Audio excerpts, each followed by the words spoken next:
Bonjour à tous, aujourd'hui je vous présente un oracle que je me suis procuré il n'y a pas très longtemps et que je vois depuis un petit moment tourner sur les réseaux, sur YouTube, etc.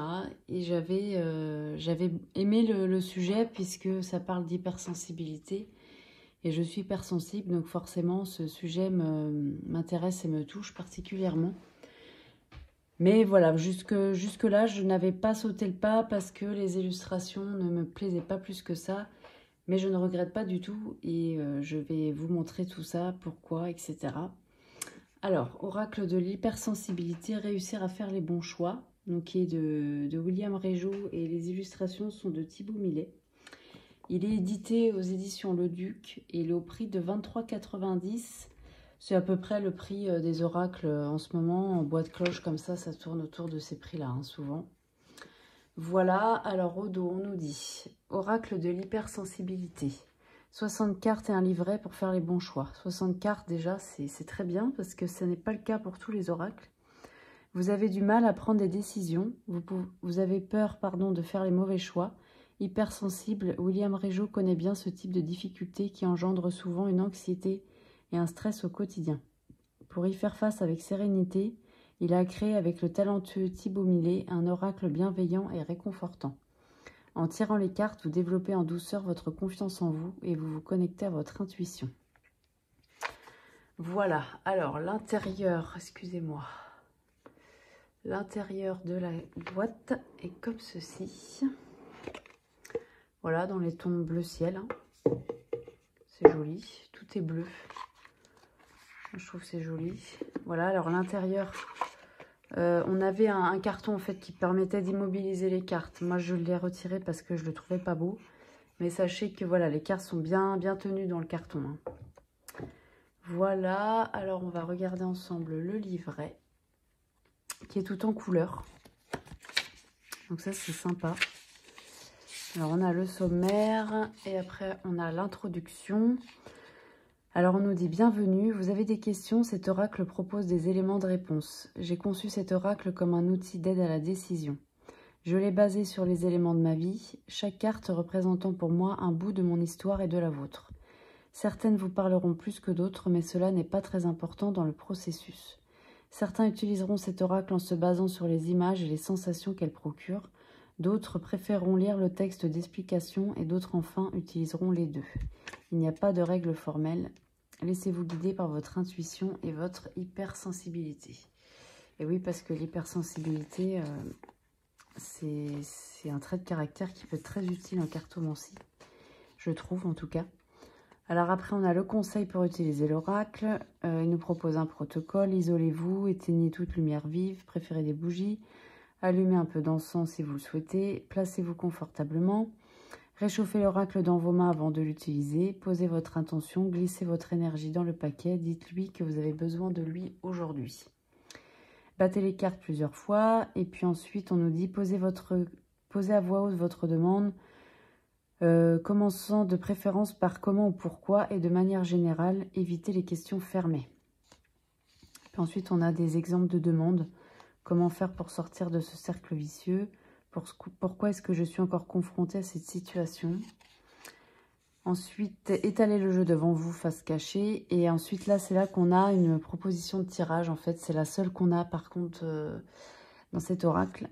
C'est un tirage à 2 cartes, en fait. Donc la première, c'est la première à gauche, est la carte principale. Elle énonce les grandes lignes du contexte actuel.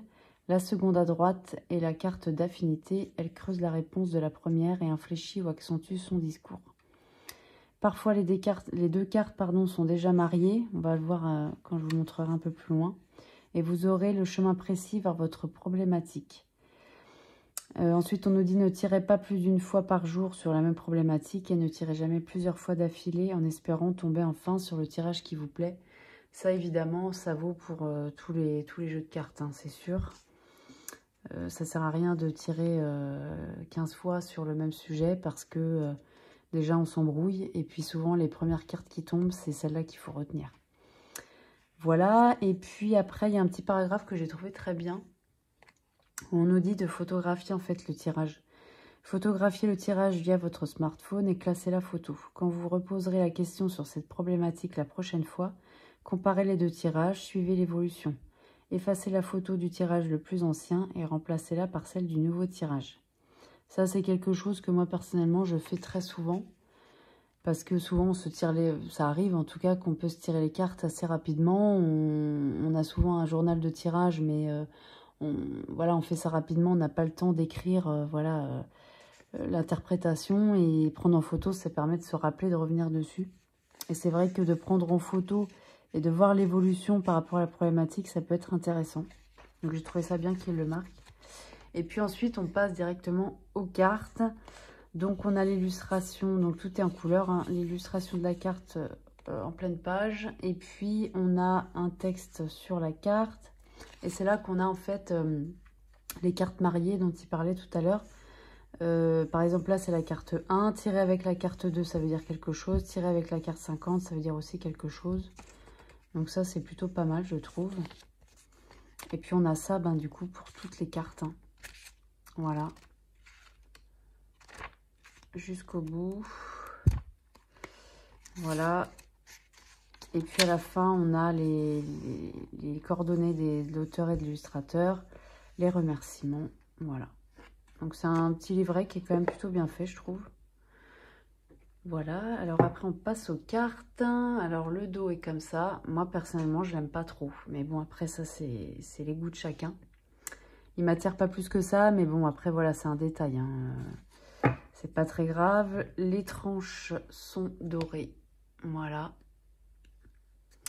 Les cartes sont quand même assez fines. Donc, je ne sais pas si vous êtes sensible à ça ou pas. Moi, ça ne me dérange pas plus que ça. Après, elles sont glossy. Donc, voilà, elles sont quand même protégées. C'est pas le carton brut non plus. Mais voilà, sachez qu'elles sont quand même assez fines. C'est pas... Souvent, on a des cartes plus épaisses, quoi. Voilà. Alors, on va passer aux cartes. Je suis désolée, c'est ma première vidéo, hein, donc c'est un petit peu... On fait comme on peut. Alors, on a la descente touchous. Là, on peut imaginer qu'on peut aller droit vers ses objectifs. Hein. Il n'y aura pas de boss. Voilà. Beetlegeorge. Le grand timide. Je trouve que c'est une posture de grand timide, quoi. Les jambes croisées, la tête rentrée dans les épaules, le regard un peu hésitant. La Madonna, qu'on reconnaît bien. C'est ça que j'ai trouvé bien aussi, c'est qu'il y a des références un peu à la pop culture et c'est pas souvent qu'on voit ça, je trouve. Cléopâtre. Le chèque en blanc. Beetle Ringo. La petite peste. Le premier jour d'école. Cette carte, elle me touche parce qu'on voit cette petite fille qui est au portail de l'école avec tous les enfants qui sont contents au bout. Et elle qui est un petit peu hésitante. Le concert au Stade de France. Moi, j'imagine Beyoncé. Hein. La meneuse de revue au Lido. Je suis désolée, il y a un reflet. Hein.